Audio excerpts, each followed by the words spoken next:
सायंकाळी 5 वाजण्याच्या सुमारास पंढरपूर शहर व पंढरपूरच्या ग्रामीण भागामध्ये वादळ वाऱ्यासह पावसाला सुरुवात झाली आहे. पावसामुळे अनेक भागांमध्ये पाणी साचले तर वाहतूक विस्कळीत झाली आहे.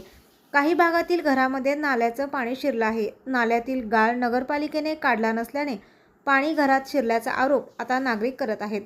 खरं तर उन्हाळ्यानंतर हा आता जो पाऊस आहे तो इथल्या शेतकऱ्यांना सुखावणार आहे.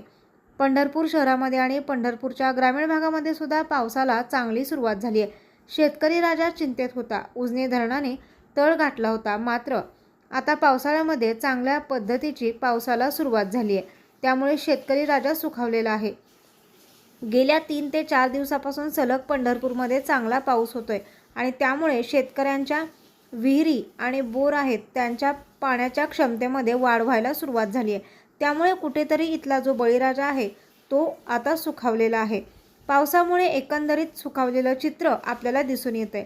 हवामान खात्याचा अंदाज आहे की हा जो काही पावसाळा आहे या पावसाळ्यामध्ये चांगल्या पद्धतीचा पाऊस होईल. त्यामुळे उजनी धरणसुद्धा चांगल्या पद्धतीने भरू शकेल.